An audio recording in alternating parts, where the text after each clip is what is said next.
This episode of Epicenter Bitcoin is brought to you by Ledger, makers of the Ledger Nano hardware wallet. Have peace of mind in knowing your private keys are protected by industry standard physical security. Go to ledgerwallet.com to learn more and use the offer code EB09 at checkout to get 10% off your first order. Hi, welcome to Epicenter Bitcoin, the show which talks about the technologies, projects, and startups driving decentralization and the global cryptocurrency revolution. My name is Sébastien Couture. And my name is Brian Fabian Crane. We're here today with one of our recurring guests, which is Vitalik Buterin. Of course, he doesn't need much of an introduction, and he's been on the show before. In December last year, we talked about scalability. No, actually not so much. We talked about proof of stake, Ethereum, and it was a really great episode. And many of you will have heard that Ethereum has just launched their Frontier release, finally. So we have Vitalik on, and I'm super looking forward to it hugely. So thanks so much for coming on, Vitalik. Yeah, thank you. Glad to be on. Yeah, so actually the Frontier launched, so we're recording this on Saturday, August 1st. It was just 2 days ago. And I was right where I am at this moment, and you were there as well. And it was kind of, how did that actually feel for you finally reach this step? Because when you guys started, the idea was, it was going to be like in a few months, the launch. Yeah, I'm definitely relieved because, this has been going on for quite a long time now. And, originally we thought we were going to launch back in, originally we thought we were going to launch back in February 2014, and then it kept on getting pushed back a couple of months. And, there definitely were times where it seemed like it was just going to keep on going forever. But, finally it's happened. I guess we've moved past stage 2 and we're on stage 3 now, so that's great. So you guys were both there at the Ethereum office. How did it feel to be there when it launched and when there was the Genesis block? Yeah, it was great. We had quite a lot of people, maybe somewhere from a third to a half of the dev team all together in Berlin. We got to celebrate a bit. Cool. Yeah, I mean, it's of course hard to know, right, how big of an event this was. Perhaps it was a big an event, perhaps not. History will tell. But it was definitely nice, because having knowing these people well who have worked on this and having seen them work on this for such a long time, and it was always an abstract thing, and now it's actually live, right? It's actually here and running. So I think this is a huge change. I'm sure it's going to be very motivating for people too now. Yeah, I think so.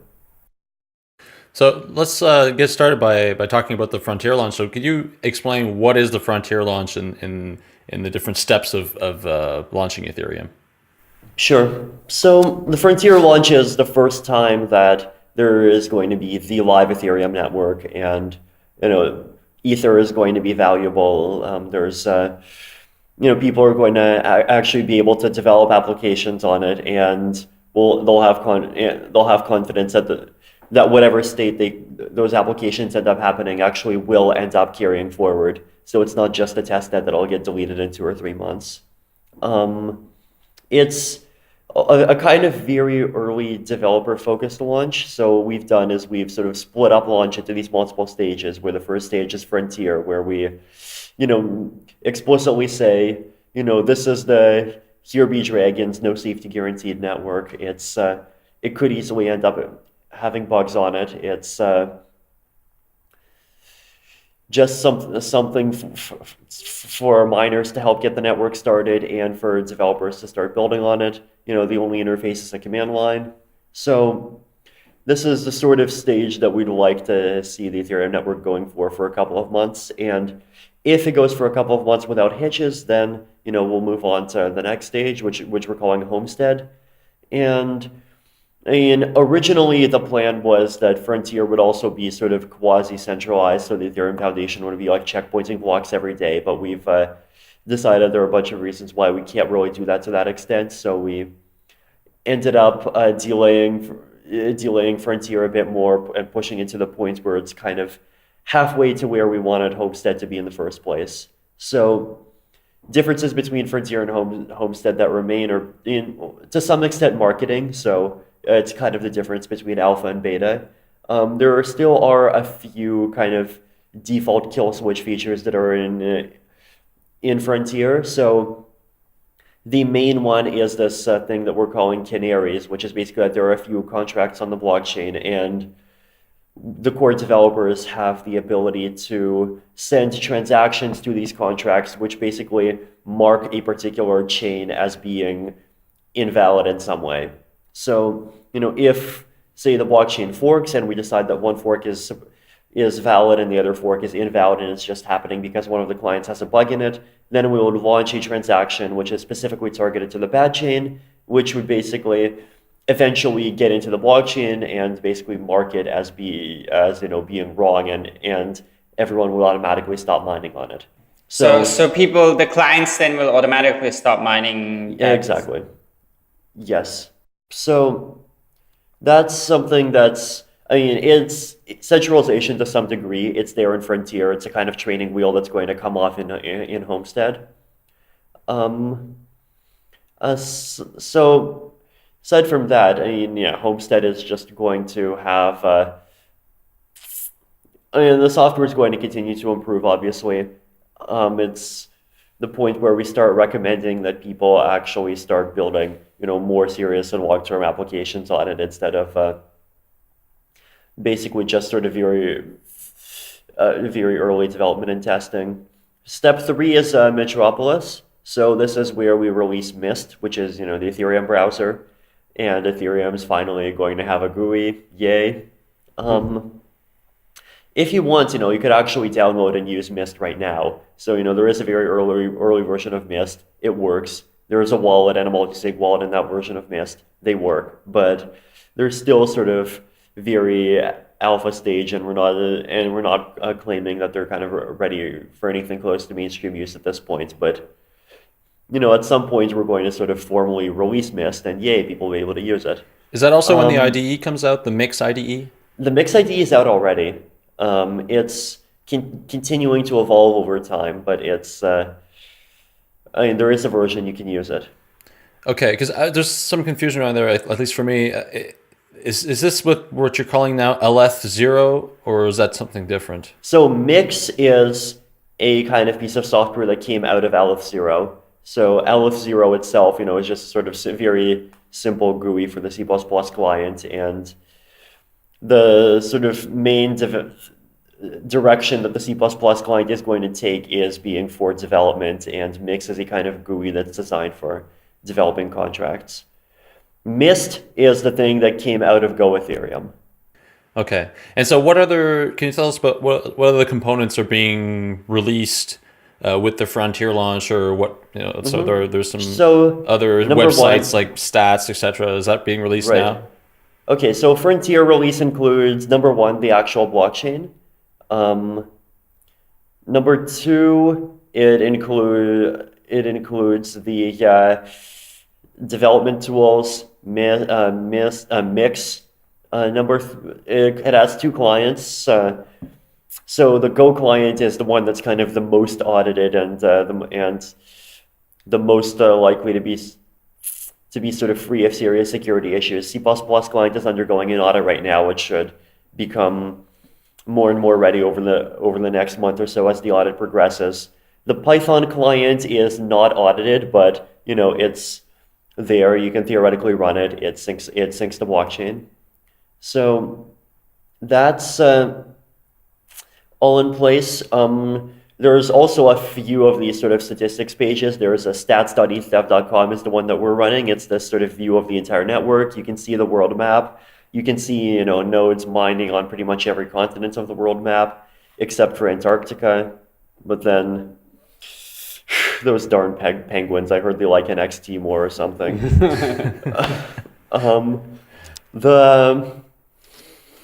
Then there are a bunch of third-party services that are up already. There's, I think, etherchain.org is already up. So that's a third-party service that's not being run by ETHDev?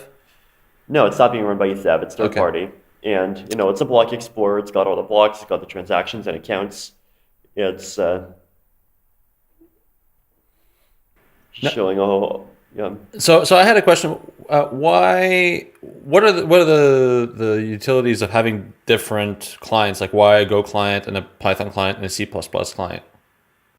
There are a few reasons behind that. I mean, one point is that it's kind of there are kind of political benefits to having multiple clients because it makes it easier to say that this is a system that's controlled by where the sort of the protocol specification is actually defined by a formal specification first and implementation second. Whereas with a lot of these other crypto protocols, they basically say, well, the implementation is the spec, and if the implementation has a bug in it, well, that's just a fun little feature that was supposed to be there all along.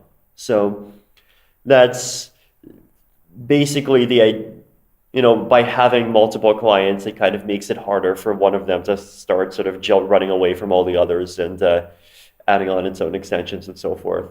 So this whole sort of governance issue is important to a large degree because, we've seen how sort of things are evolving in the Bitcoin ecosystem with Gavin and Mike pushing out Bitcoin XT and so forth. So this kind of centralization of the ecosystem by means of one client, basically being able to define the spec, is one of the things that we're trying to avoid.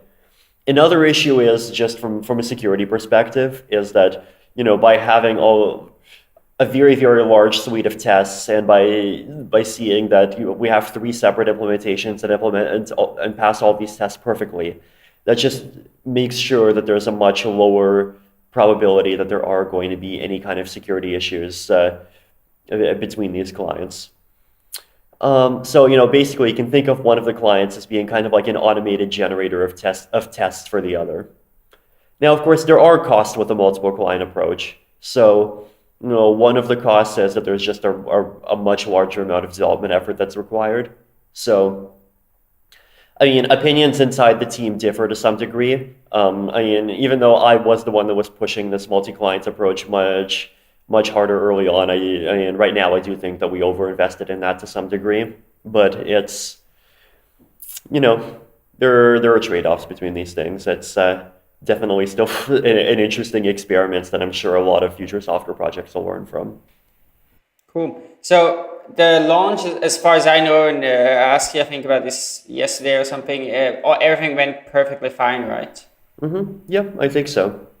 Okay, that's great. And so one thing that's also notable, right, about right now in the beginning, it's not actually possible to do transactions because, can you explain why that's the case? Yes. That was a fun one. I remember after we launched, there was this really nice article on the Butcoin Reddit. Ethereum launch is incapable of doing transactions, which was just perfect. So, basically what we did was we decided that we were going to set the gas limit in Ethereum starting off to 5,000. And 5,000 is only about a quarter of the 21,000 gas that you need to actually send a transaction. So, this would be the equivalent of like Bitcoin having a block size limit of 20 bytes. The idea behind that is to just let the network sort of start off and stabilize first. And then only after the network is stable, people can sort of start setting transactions in. So at this point, it's looking likely that this sort of thawing process is going to happen in the next few days, maybe either Sunday or Monday. So the thawing process basically is that we release an update to the client, which basically, and that update basically tells miners to start voting the gas limit upwards. So right now, the way the gas limit is set in Ethereum is it's basically this voting mechanism where each block has the ability to set a gas limit which is within about 0.05% of the previous gas limit.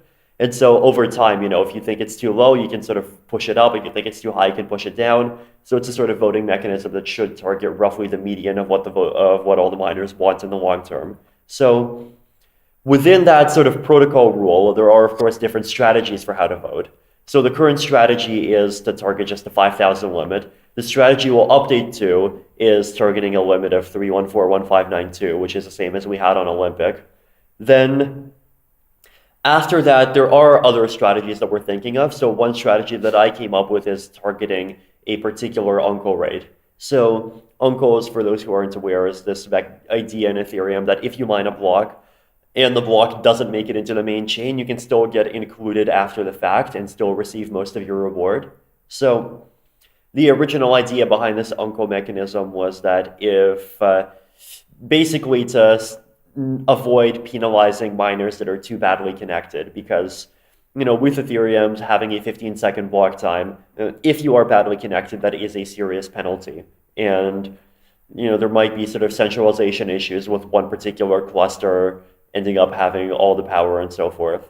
So that's something that we wanted to kind of mitigate. But the other nice benefit that this uncle rate mechanism ends up giving us is it ends up giving us a kind of in-chain reading of basically how well the network's doing. So if the uncle rate is 0.1, that means that 91% of the blocks are making it into the main chain and 9% aren't. If the uncle rate is 0.4, then that means that 71% of the blocks are making it into the main chain, but 28% aren't. And based off of that, we have an idea of kind of how healthy the network is. And the theory is we might be able to basically use that in order to sort of target the gas limit. So we could say we want a uncle rate that's not higher than 0.4. If it's higher than 0.4, then start adjusting the gas limit down. If it's lower than 0.4 and it looks like transactions are starting to fill up, then push the gas limit upward. So let me understand this properly.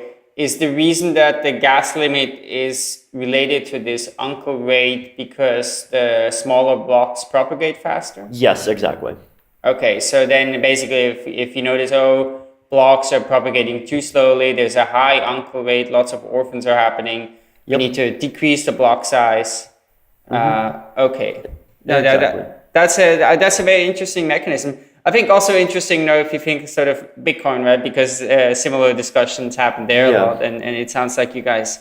Yeah, I think a lot of the sort of theoretical research we ended up doing on Olympic has some applicability to the Bitcoin block size debate, because what's happening with Bitcoin, it's having a lot of the same concerns. If the block size gets pushed upward, then propagation time is going to increase, and there are these centralization risks and so forth. So in Bitcoin's case, I think currently the block propagation time is somewhere from around 20 seconds or so to get to the great majority of the nodes. And if it goes up from a megabyte to 8 megabytes, then it'll go up from that to 3 minutes, and we'll start seeing larger uncle rates. So it's a lot of kind of the same math. I mean, my intuition is that with the way Bitcoin currently is now, something on the order of 8 to 12 megabytes is going to be safe. Anything higher, I mean, if they figure out how to make invertible Bloom lookup tables work well, then that might be a way forward, but we'll see.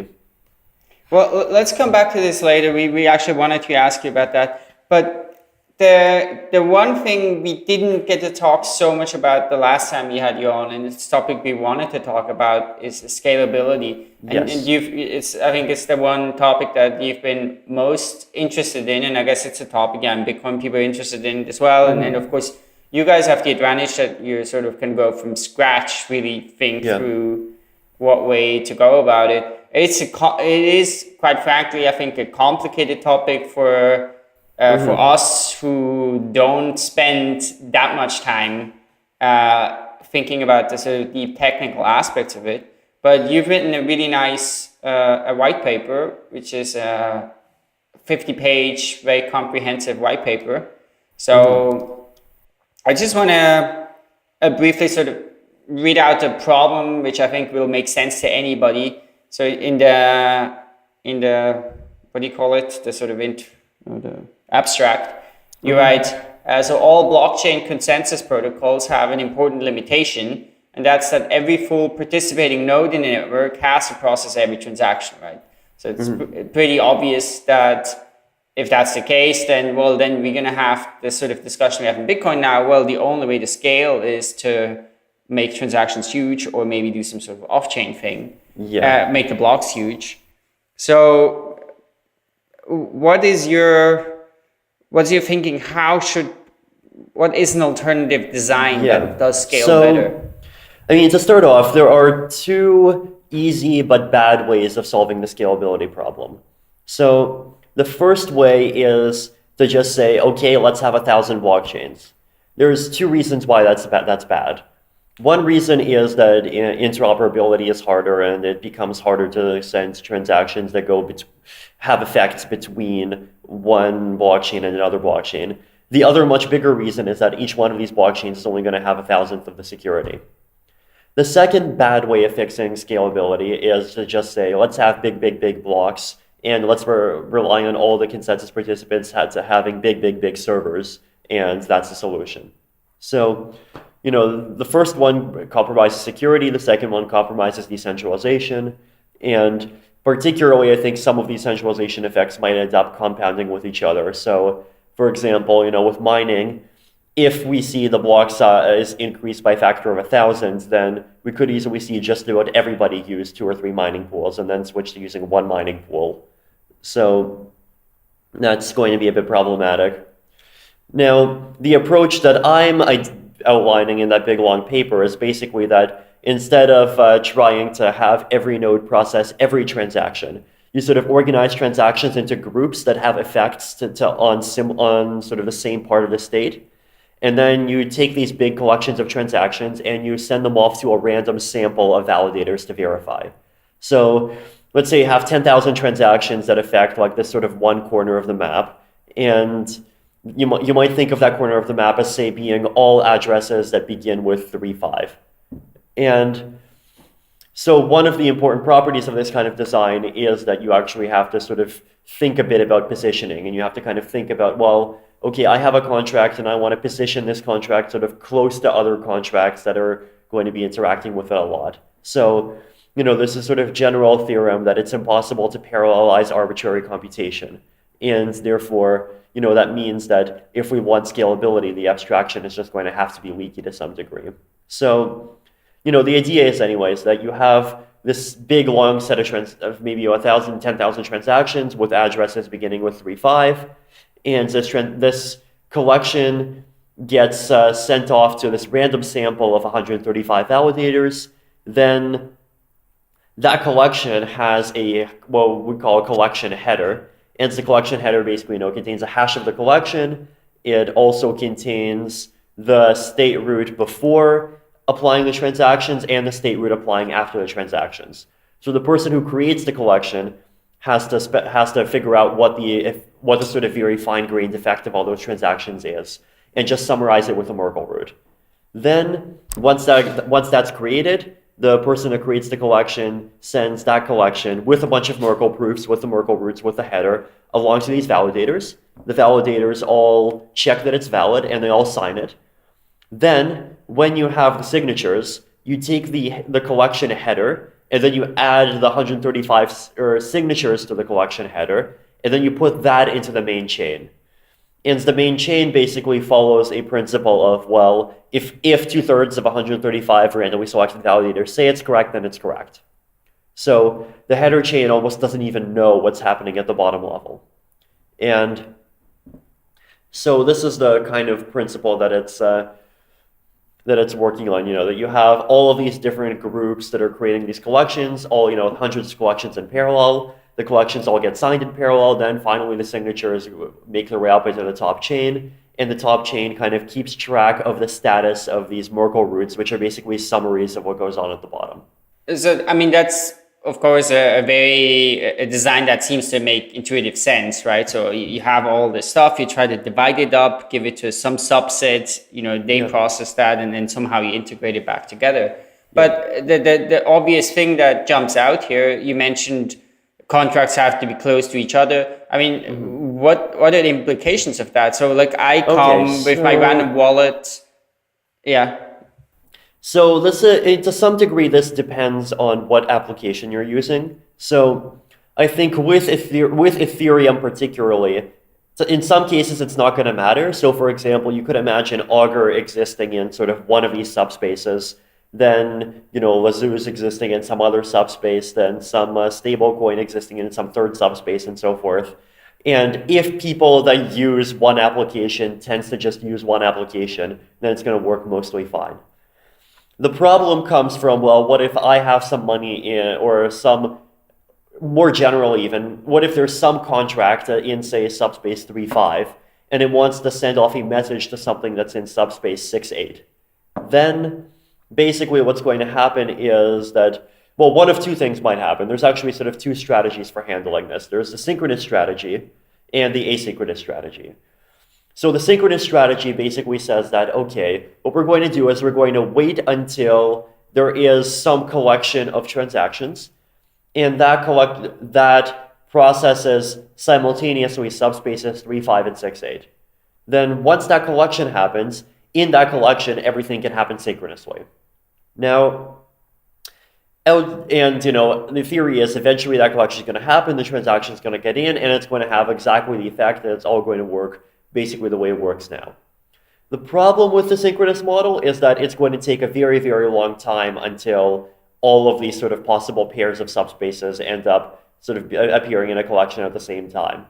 And if you imagine a big long chain of events that are triggered by a transaction that might affect, say, 5 or 10 random different subspaces, then it's going to take a billion years for it to get in. So the asynchronous approach, this is the approach that,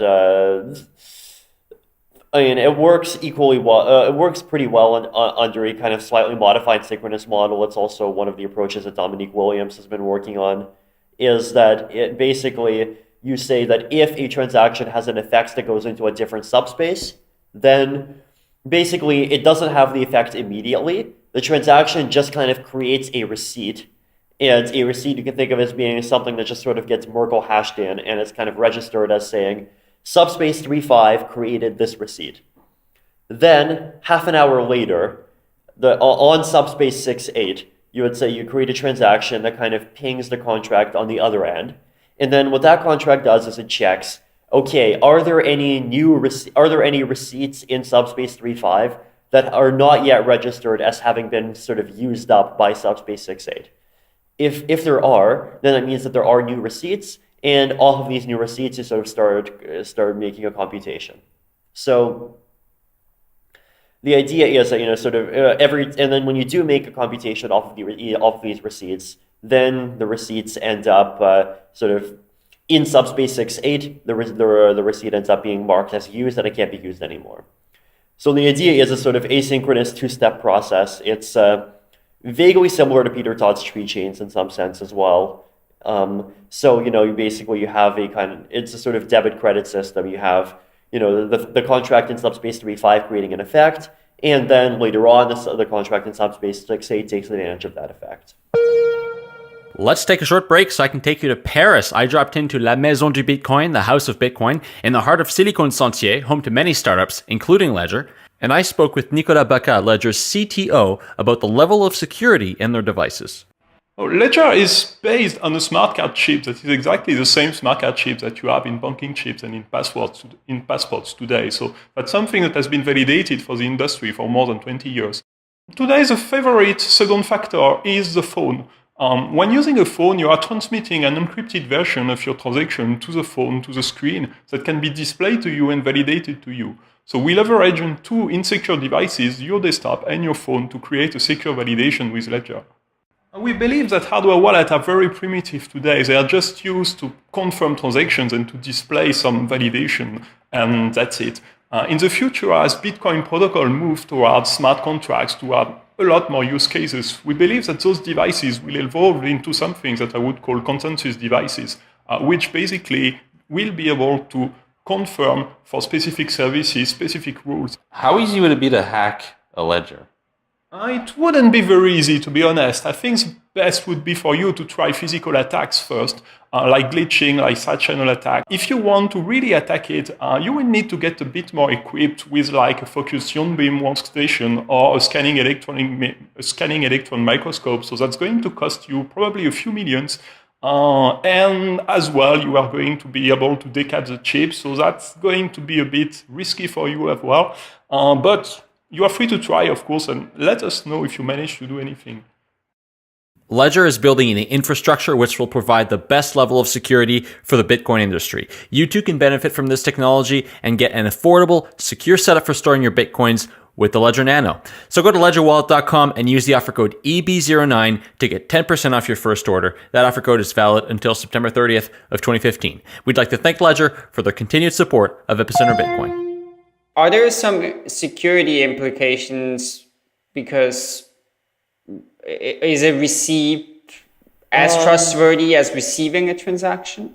So the idea so the implications are, so the thing that you want to avoid is you want to avoid a situation where, let's say, subspace 3.5 sends a transaction, then that ends up having an effect in subspace 6.8. But then, as it turns out, subspace 3, that particular block in subspace 3.5 ends up getting reverted for some reason, and then you have an effect without a cause.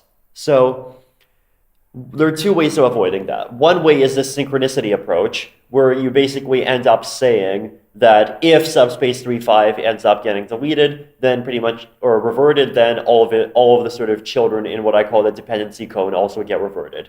So the dependency cone is this idea that, you know, you have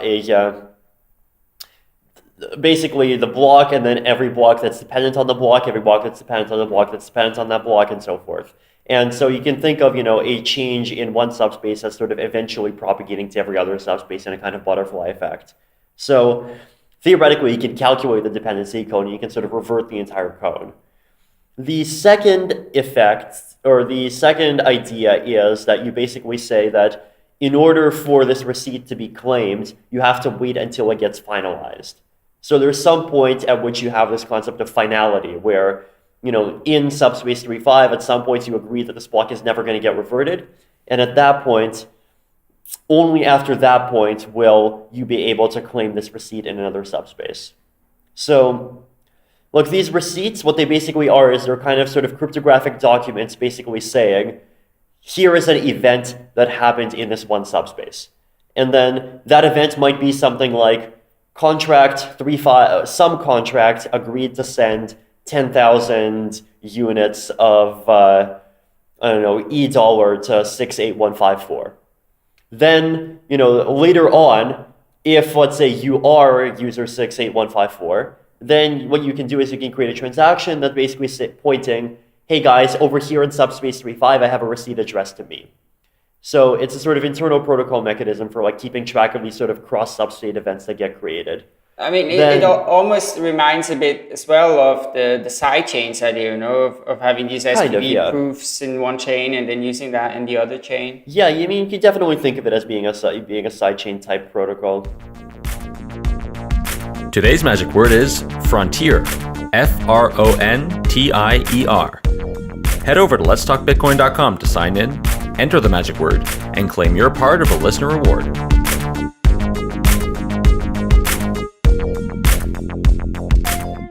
So what are some of the other ways to solve scalability? So you wrote a blog post recently about state tree pruning. Can you explain what that is? Yeah, so state tree pruning is, I mean, it's not the ultimate solution because, you know, every node still processes every transaction in state tree pruning. But the idea is that, you know, right now, one of the problems with the sort of Merkle tree approach that we took is that, you know, basically Ethereum clients store the state, a full copy of the state after every block at any point in history. So, you know, they store the entire history, they store this, you know, the balance of every account, every storage item of every account at every point ever. So this is... So that also, sorry to cut you off, but that also means like the code of every contract. Yes. Okay. So that's, I mean, it's not as bad as it seems because, you know, most of the time from one block to the next block, the state is almost the same and there's not much extra information that has to be stored. But even still, it's inefficient because what it means is that because of the way that the Merkle trees are constructed, every time even one storage key is updated, that's another maybe 1,000 bytes worth of tree nodes that have to be stored in the hard drive. So the idea with state tree pruning is that, well, if, let's say, at some point, there are some nodes that were part of the Merkle tree, and then a new block happens and those nodes aren't part of the Merkle tree anymore. Then at some point after, let's say, 5,000 blocks, those old Merkle tree nodes just get deleted, so they're not stored anymore. So the idea is that, you know, yes, we'll be storing the current state, and we'll be storing 5,000 blocks of historical state, but we're not going to be going beyond that. So that has the benefit that it's going to be much more sort of efficient in terms of state size. So it should be able to reduce the state by quite a lot. But on the other hand, it's also a bit, it does, well, the one issue that it introduces is that clients are not going to be able to revert more than 5,000 blocks. So if you revert more than 5,000 blocks, then basically you're screwed and you have to re-download the whole chain. So this is the sort of one vulnerability that you get as a trade-off, but I think it's an acceptable trade-off in exchange for cutting down storage costs by a factor of 10 to 100. So, without this, on the Olympic testnet, we got up to somewhere between 10 to 40 gigabytes of sort of total storage. State tree pruning should be able to knock that down by a factor of quite a lot, definitely more than 10. The one thing about Olympic, though, is that there are a lot of people that were kind of deliberately spamming the network with transactions that tried to sort of take up as much storage as possible. But that's something that is, it's not going to happen on Frontier, because in Frontier, we specifically economically incentivize being sort of economical with your storage and even clearing storage as much as you can. So, with Frontier, there should be almost as much clearing as there is adding. And so in general, state tree pruning is just this optimization to save on hard drive space. So, instead of storing 100 gigabytes, you're able to store 5 gigabytes, and that's great. The things that it doesn't solve are, first of all, the cost of processing transactions. It doesn't solve bandwidth issues. It's and those two things are ultimately going to be what defines these limits of scalability for Ethereum. Okay, and I mean, but any, given the potential that Ethereum has and sort of the long-term, the long-term outlook of Ethereum, you want to try to keep that down as much as possible and implement every scalability solution possible so that it is scalable over the long term. So one of the things that has been talked about and which we can go into now is in a subsequent release of Ethereum, we'll be moving from proof of work to proof of stake. Yes. So can you talk about that and what is the relationship there with scalability? I don't think proof of stake is a scalability solution. It can improve things slightly because it reduces, there are ways that you can sort of reduce some of these centralization issues and say, make the system work when, say, every node is a full node is humming along at, say, 50 or 100% CPU utilization instead of 10%. But it's ultimately not going to solve it. But the thing that proof of stake will do is it'll allow us to provide much more security, much more cheaply. So, there's people that sort of always keep on saying that, you should only use the Bitcoin blockchain because it has 100 times more hash power that makes it the most secure. Well, with proof of stake, you theoretically have, we can calculate as all being basically the same security margin as Bitcoin and even faster. So the way that the way that our current thinking in terms of proof of stake works is it's a sort of multi-round protocol where every single round, the validators basically make bets on which blocks they think are going to end up being in the final chain. And people have the ability to make these bets at kind of whatever ratio they want, 3 to 1, 9 to 1, 50 to 1, 100 to 1. And, the theory is that the higher you bet, the larger the reward is, but the higher you bet, the much, much more you lose if a block ends up not being in the main chain. So the general approach is that, there are multiple sort of candidate blocks. People end up betting. One of them ends up getting more bets than others. Eventually kind of converges. People bet, let's say, 3 to 1 for a block. Once you see that every other validator bet 3 to 1 for a block, you bet 9 to 1 for that block. Once you see everyone else betting 9 to 1, you bet 27 to 1, and so forth. And eventually, when 2/3 of the people are comfortable betting 10,000 to 1, that's when you call the block finalized. So one of the sort of economic arguments that I've made is just jump in. I think that is an absolutely fascinating way of arriving at consensus. I have to say that sounds brilliant.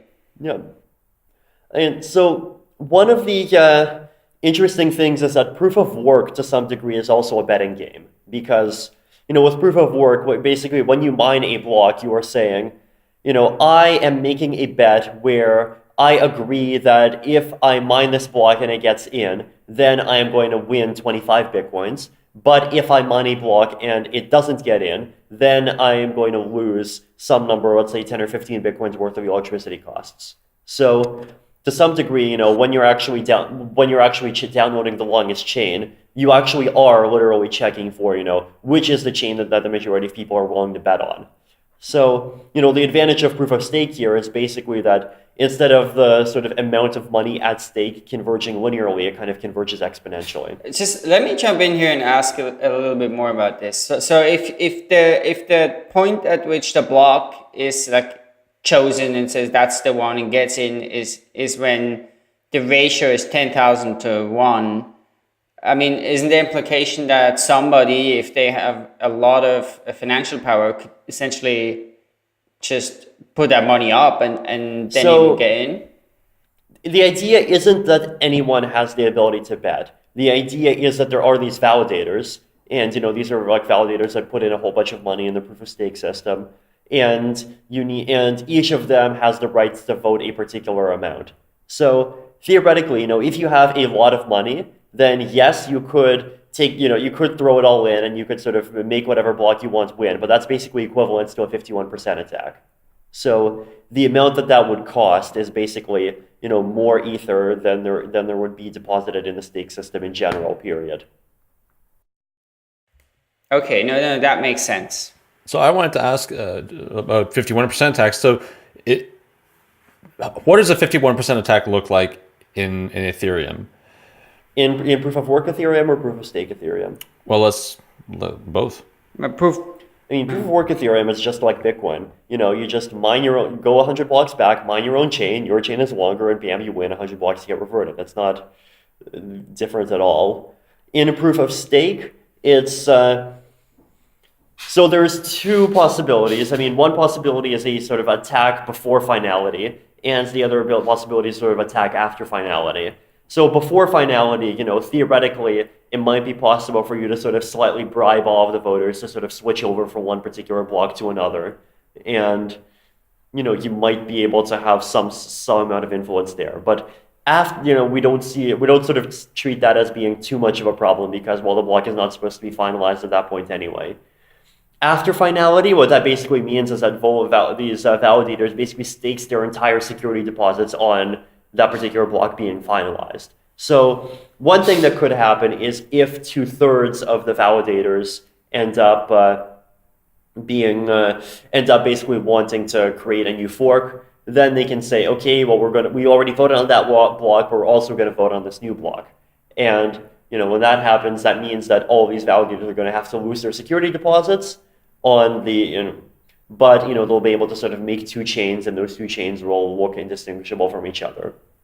And at that point, basically, the system goes into this mode where it kind of uses subjective resolution. So, users would individually look at which chain they saw first, and eventually sort of a consensus would form around one of them.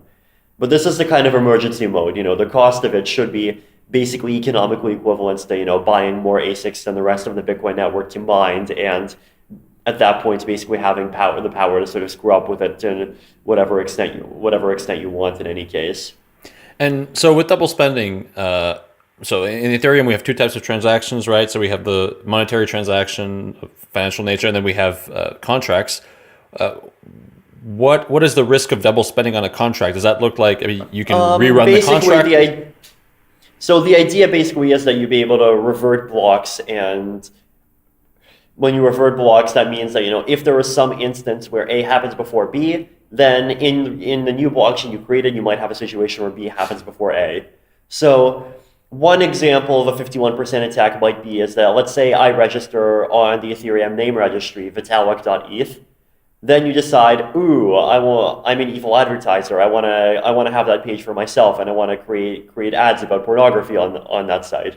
Then basically what you do is you do a 51% attack where you sort of revert all the blocks after the point where I registered Vitalik.eth. Then in your own private chain, you would register Vitalik.eth for yourself. And in your chain, you would own that domain, and you would be able to point the domain to whatever you want. So, that's another example would be a lottery. So, for example, or just gambling in general. So if you're participating in some kind of gambling application and you lost a big bet, you could try to reverse a few blocks and sort of retry and see if you win the next time. So another example might be a market. So for example, if people are placing orders, then let's say some big event happens, and because of that, prices suddenly move by a lot, then you might want to sort of revert the blockchain by a bit and be able to claim all of these sort of historical orders that are at prices that are really much higher than they currently should be. So like basically every different application has sort of its own different set of things that you could potentially do if you had the ability to magically reverse the blockchain's time. Okay, but I guess the idea is that with proof of stake that will be more expensive. I wanted to circle back very briefly at one point there. So you said in the case of a 51% attack, the attackers, so these 2/3 of the validators that would execute that attack would lose their security deposit.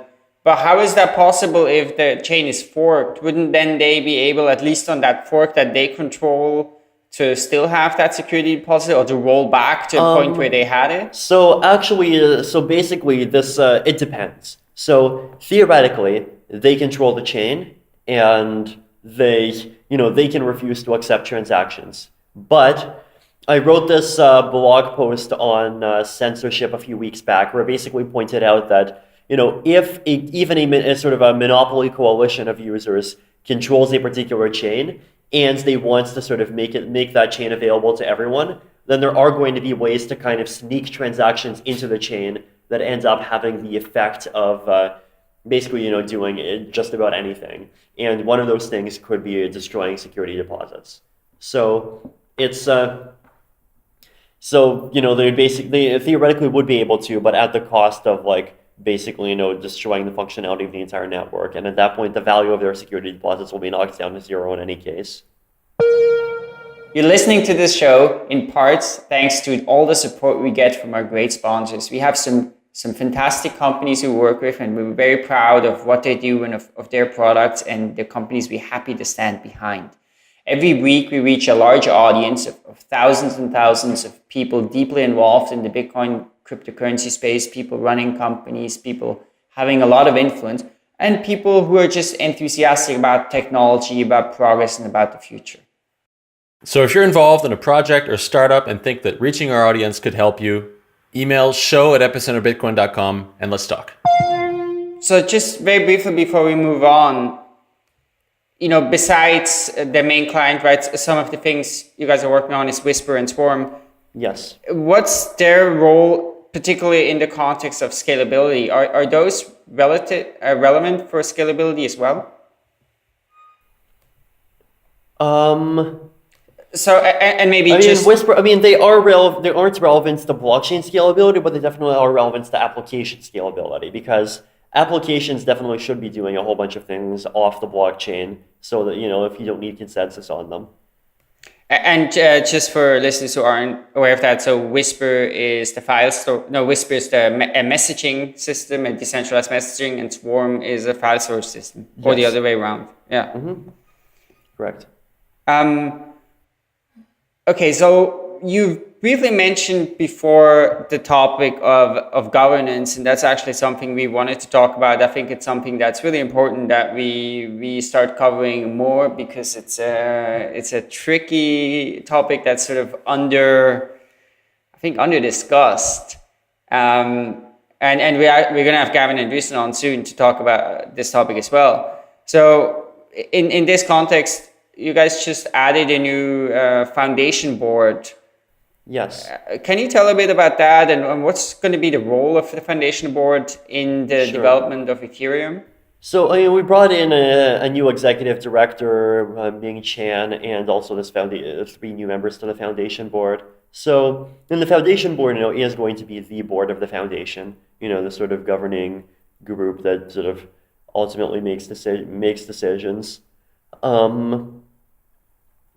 They are they basically are doing the same sort of things that a board of directors would do in any kind of regular and nonprofit organization. There are also other sort of specific focuses, things like fundraising, things like sort of managing institutional partnerships that are also important. Okay, so first of all, when you talk about them doing something that any other nonprofit foundation board would do? Well, I mean, I think normally, because we have a sort of a weird tension here now, like a foundation is a centralized institution, and then it's running this decentralized protocol. Right. So, I mean, the foundation isn't really running the protocol, so to speak. I mean, right now, it is the one that's developed the software, but it's the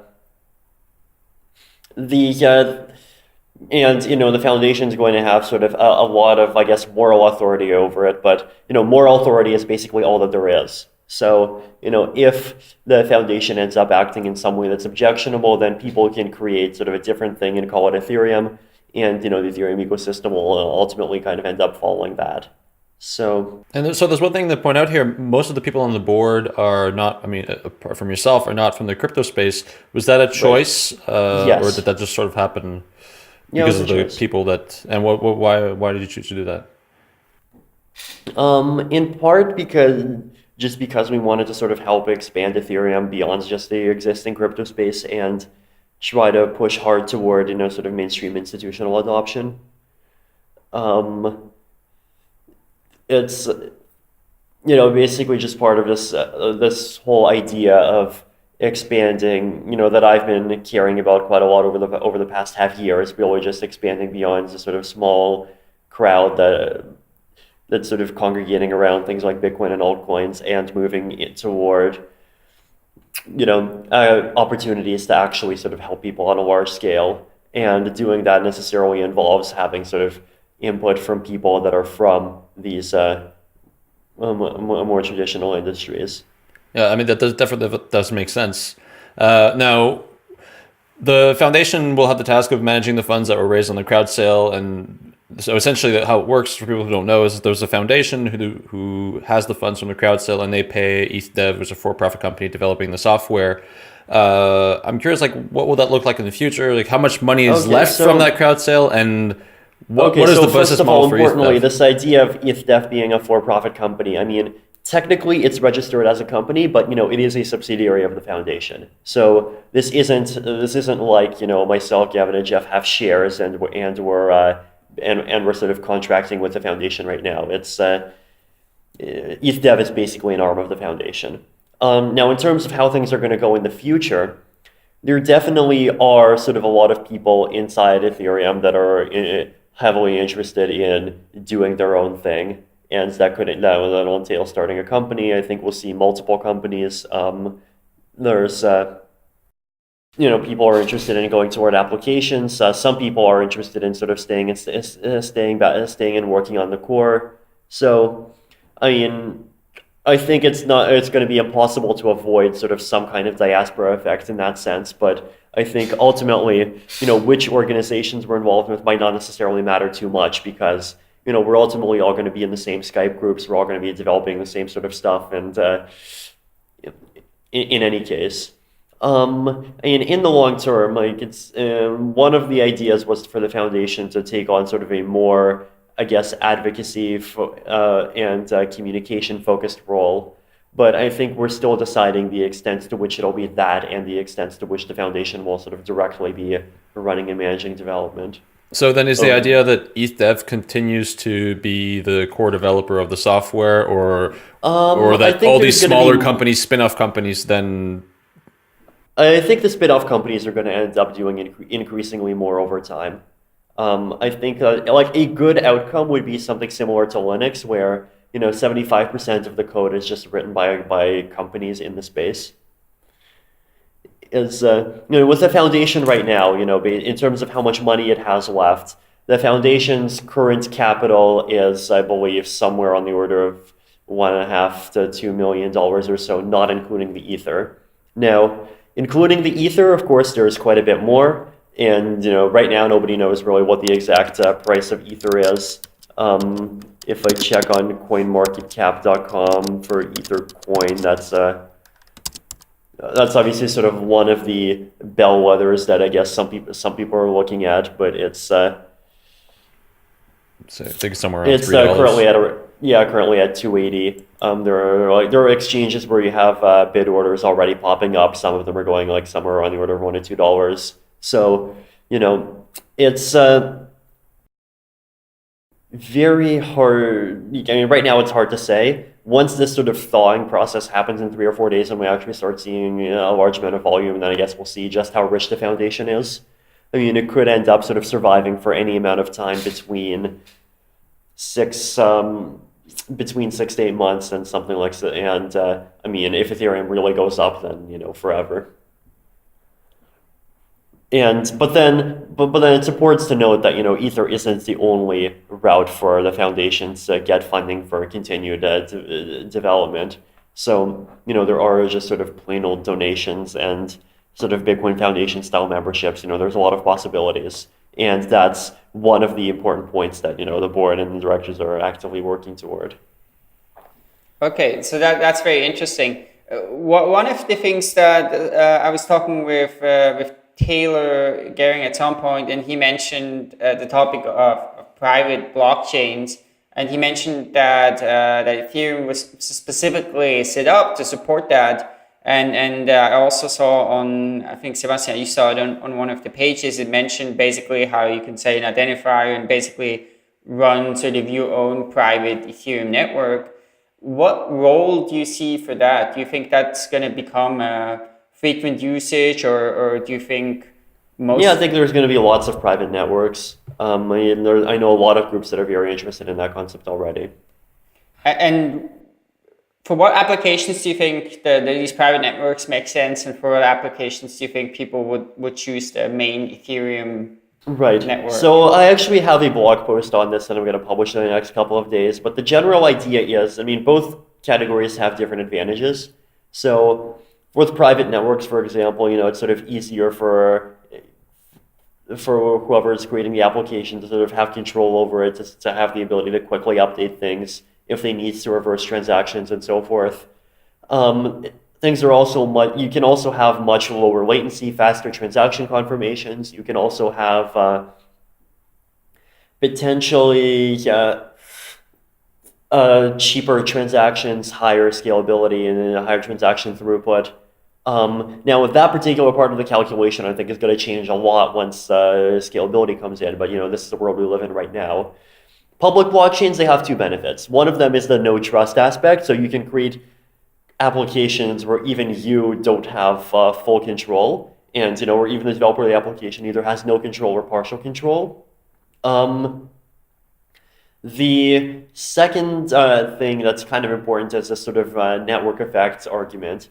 So the idea here is, let's say you take one particular blockchain application, let's say domain name transfer escrow. So the idea here is that there's in general, if I have a domain name, I want to sell the domain name to you, then the issue that we would have is that, either it's a standard counterparty risk problem. If I send the money first, then you might not send the domain name. If you send the domain name first, then I might not send the money.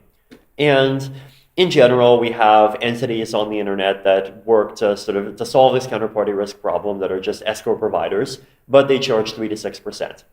Now, blockchain-based solution is, if you have domain names on a blockchain, and if you have money on a blockchain, then you can send your domain name into a contract, which automatically hands it over to the first person that provides the money. So the trade becomes atomic. It either happens or it doesn't happen. And, with that, you can basically cut the escrow cost down to 3 cents. And that's a really cool application, and it's wonderful, but one of the important points is that in order for that application to actually work, you need to have domain names and currency on the same public blockchain, or on the same blockchain. But ultimately, it's going to be very hard to I think, for people to agree on a sort of private blockchain for everything, because that would just involve so many industries. So I think the public approach is going to win out for that sort of stuff. Yeah, that makes perfect sense. I think that's going to be very interesting to see how that goes. And I'm sure there will be a lot of sort of interoperability as well, where maybe private blockchains will be interoperable with the public blockchain. Completely. I wanted to circle a little bit back to this governance topic, especially because it's been such a, because of the block size debates mainly. I'm sure you've been watching that as well. And, before Ethereum, you were deeply involved in Bitcoin for a long time. What are the main takeaways that you've learned from watching the block size debate when it comes to Ethereum? Right. So there's two issues there. One of them is a sort of object level issue of, well, how do you regulate the block size? And the thing is that, with Bitcoin, the choice always been between sort of 1 MB and 8 MB, and it hasn't really advanced much beyond that. But, with Ethereum, we've always sort of been not about numbers, but about mechanisms. So, originally the thought was fixed value, then the thought switched over to this sort of exponential moving average approach. Now I'm switching over to this uncle rate targeting approach. And I think that the sort of choosing institutions instead of choosing results in general is a kind of more robust way of doing governance. But the sort of meta level concern is that, in general, how do these decisions get chosen? Right. So let me just jump in, because you guys, you can maybe have those discussions and say, we're going to talk about institutions and mechanism, not about end result, because you have much more control over that whole discussion. In Bitcoin, nobody has that control. I mean, you can go in there and say, hey, we need to talk about the process, not the result, but that doesn't mean anybody's going to listen to you. And I agree. I think that, Ethereum does benefit from a sort of greater degree of development centralization and sort of just, I guess, moral centralization to some degree. And, that does have benefits. And do you think that's something that, because of exactly that, you would want to maintain in some extent? I think that in the long term, something, that's sort of highly decentralized is necessary. But I think this is the kind of phase where having some group of people that sort of has this sort of shelling points of greater moral authority definitely can help sort of move the community forward in one direction. I think it's kind of like the frontier canaries. I think it's a training wheel. It's useful now, and it's going to get less and less useful over time. And at some point, it'll switch over to the points where making it as distributed as possible is the correct thing. Yeah, of course, like one of our listeners pointed this out, you could have that built into the Genesis block. You could have the governance model built in. Yeah. Why was that not done for Ethereum? Was that something that was a success at some point? It was just something that for a lot of those things, we just didn't have enough time to think of them, and we wanted to just keep Frontier simple. Is that something that could be implemented in the future, or is it too late now that it's been released? It could be done. So one of our ideas for 2.0 is basically to have this idea where people can vote on changing the code, and even having as much of the code as possible be inside of the virtual machine language. So all the changes could literally be sort of processed just automatically on the consensus level. Okay, cool. So before we come to an end here, we're sort of at the end of the technical discussion. So looking back on the last 2 years, you've come a long way from writing the white paper to now releasing Ethereum. Can you give us sort of an idea of what you've been through, and if you would have done anything differently, what would that have been? There's a lot of things that I would have done differently. I mean, first of all, I think just the way the project formed was just incredibly non-standard. Like most sort of startup-like things tends to be, oh, hey, here are a few of us, we're friends, and we have a good idea, let's work together and make it. Whereas Ethereum was, hey, I have a white paper, I'm going to send it to 20 of the people that I just happens to know in the last 1 or 2 years. And, the first 20 people to respond back on email or Skype just ended up being co-founders. So that was a sort of approach that's highly non-conventional, ended up having its costs. And, there definitely were sort of moments internally where the thing came. It looked like it was coming close to pulling apart on a couple of instances. But, ultimately we got through. Can you elaborate a little bit? Like, what were some of the instances that this approach almost made this project fail? There are, I think, a lot of sort of cultural misalignments, especially sort of between people that are kind of more like developers and people who are more like not developers. I think that the thing is that in general, just about anyone can sort of theoretically be a business development person, and whereas with developers it's so with coding it's something where a lot of people it's obvious that if someone can't do it at all, and if someone can do it, that means they can do it at least decently. So figuring out sort of really how to structure the sort of non-technical side of the team, I think, is important, because non-technical people, I think, are extremely crucial, but, the difference between people that can really push a project forward and people that just sort of hang around is, I think, a big one. There's, just on the cultural side, I think all people had all these sort of different visions, but that's inevitable to some degree, but it's something that really sort of needs to be handled well. There's sort of, on the technical side, I think we sort of ended up doing one of the problems that we kept on having over and over again is we kept on thinking that the project is going to launch in 2 or 3 months, and so we ended up sort of continuing to try to keep all these sort of clients up in lockstep with each other, and that ended up slowing development down by a lot. And we ended up trying really, really hard to get consensus between C++, Go, and Python on features that don't even exist anymore. So that was something that, if we had thought carefully on that, we could have easily, I think, cut the development time down by at least 3 or 6 months.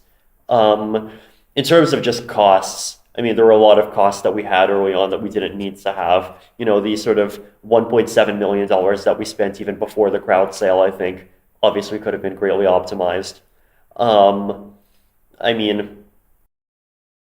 To some degree, this is all kind of first-time major business experience, both for myself and for a lot of other people on the project. But I think that from here we've learned a lot of lessons, and Foundation's going to be quite a bit more sort of efficient and focused going forward. In terms of, from a technical standpoint, going back to this multi-client issue, I think, once again, opinions differ, but the approach that I would have preferred is to maybe stick to 2 clients and have one client not even bother with networking and just sort of interpret the blockchain, at least right up until maybe 2 months before launch, and only at the sort of 2 months before launch point actually sort of start bringing the networking up into consensus with each other. Proof of work, I think we personally think we should have just stuck with SHA-3, because as cool as the ASIC resistant proof of work algorithm is, as much as it's, I think it's nice that we have it now, the time that we lost, I don't think was worth it, especially given that proof of work is only going to exist for about a year. So, knowing what I know now, I would have just sort of stuck with SHA-3 for the proof of work and went straight to proof of stake after that. Cool. There are a few other protocol changes that were kind of like that as well. Yeah, these are a lot of things. There's another topic we briefly want to come to. So Ethereum, of course, you guys are using this notion now, or this term of a world computer, which I really like. I think it's a good metaphor. And one of the characteristics or features of such a world computer is that it's enormously powerful. One could, assuming everything works well, one could do great positive things. And of course, this is right now. This is the world's smartphone computer. Yeah. In 2 or 3 years, when we have scalability, it's going to be the world's supercomputer. Right. Right now, it's a very, very shitty sort of world computer that can't do any transactions. But presumably, assuming it works out, it can be very powerful, right? And of course, people will presumably do many great things with it, but also bad things with it. So how do you feel about that? Is that something you worry about? Bad things? Yeah, it's definitely going to happen. And at this point, we kind of don't really know what's going to happen to some degree, just because it's not even launched yet. We haven't even seen any activities in the sort of community. Like, I've seen absolutely nobody even suggest the idea of, even something that's sort of on the sort of borderline controversial, like Silk Road on Ethereum. Like, no one's even brought that up, and that's kind of, I think, from a sort of PR standpoint, it's definitely a positive sign. Yeah, I think I'm more talking also the long term, right? Recently, in the long term, definitely. I mean, I think if you think about it, it's sort of inevitable. Like you can't blame the software. You can definitely do harm with C++ or Linux or any type of software or operating system, what have you. But there is potential there because it is quite game changing since there is no central point of failure, etc. Like, if we look at this on a more high level, like recently, and this is sort of topical because recently Stephen Hawking, Elon Musk, I think Steve Wozniak wrote this open letter calling for the ban of autonomous weapons. Is, in the context of Ethereum, is this something that you can see as potentially in the future, powering really, really bad technology or harmful technology for humanity? I mean, if Ethereum gets anywhere, then I'm sure it'll end up powering really bad technology, just because things that get really big are going to always end up having some good and some bad in them. It's not to give the sort of horribly cliched standard response, but it's just like the internet in that sense. And what's your view in this context, just on AI in general, like strong AI? Yeah, so is this something you think about? Oh, AI is definitely a problem. I mean, to some degree, it's orthogonal to the blockchain issue, just because here we don't even have sort of anything close to smart AIs yet. But it's this sort of idea that at some point when AI becomes slightly more intelligent than humans, is going to become really good at optimizing itself and will become even more intelligent, even more and more intelligent, become this sort of singularity thing that, depending on whether or not we program it well, is either going to make our lives really, really nice, or is just going to fill the universe with paper clips and choke everyone. That's that's definitely a concern, and I definitely applaud everyone who's working on solving that problem. To what extent that ties together with blockchain issues, I'm not sure, because the thing is, it's almost a sort of completely different category of stuff. Like, the sort of decentralized technologies, they enable all these sort of applications that are unstoppable and that sort of allow people to create these kind of complex patterns of interaction that cannot be prevented. And, yes, there definitely are sort of these patterns of interaction that are going to end up leading to bad things, but ultimately, at the bottom of it all, it's still humans doing things with humans to humans. So it's to some degree a bit more mundane in that sense. So where do you see your role in Ethereum going forward? I know you don't plan very far ahead, but is this something that you see yourself working on for, next months or 10 years, or are there other areas you're interested in? If the Ethereum ecosystem continues being the sort of viable and growing thing, which all indications point out that it really is, then I'm definitely going to be in the ecosystem for quite a long time. In the ecosystem, in what capacity, I'm not sure yet. That's still something I have to decide for myself. And are there any other areas, maybe not directly related to decentralized technologies, that you're interested in, or the places you see yourself going towards? In cryptography, economics, all this sort of, this whole sort of rationalist community is always sort of interesting and worth following. At this point, I follow a bunch of different things, but as I've said, I don't really plan too far ahead. Okay. Well, this has been a really interesting conversation. I want to say that I installed the client, and I encourage anybody who wants to get their hands dirty and give it a try to go to ethereum.com and install Geth. Ethereum.org. I have no idea who runs ethereum.com. Certainly someone who's trying to make a lot of money on domain reselling. So one thing that you need to know is that, when you install the client, I did it on Mac. It's quite simple to do, but you do have to have either a Mac or PC or Linux to do it. And no FreeBSD installations yet. What's that? No FreeBSD installations yet, I think. Yeah. And you have to generate the Genesis block, and then you can launch a node and start mining, etc. And in a few days, hopefully, you start writing contracts. Mm-hmm. Yeah, so Vitalik, thanks so much for coming on. And I think it's super exciting that Ethereum's finally launched, and hopefully we can revisit the topic in a few months, 6 months or so, when we'll actually see some applications, see some traction, have some more like proof and testing and in this sort of a real life context of what's possible with this, how it works. Yeah, definitely. I'm really looking forward to following that process. I'm definitely looking forward to it myself. Yeah, absolutely. So we're at the end of our show. So one last thing before we wrap up, actually two last things, but one is that we've started doing this contest, which is bribing people for leaving reviews on iTunes. Now we do a draw once a week, and one person wins a t-shirt. Regardless what they write, it can be very negative or it can be very, very wonderful and full of praises. Both are fully acceptable. So if you want that, please do that and send us an email with show@epicenter.Bitcoin so we can know what the review was. And also, one last thing, we're redesigning our website and redoing our website. It's been on our plate for a long time, and now we finally really need to do it.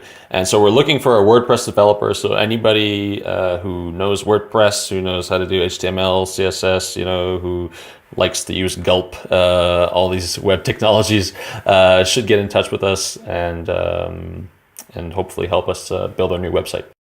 Thanks so much for joining us. So we put out new episodes of Epicenter Bitcoin every Monday. You can subscribe to the show on iTunes or get it through your podcast app on Android or iOS. And of course, you can also get it on YouTube, watch the videos on youtube.com/EpicenterBitcoin. And thank you so much. We look forward to seeing you next week.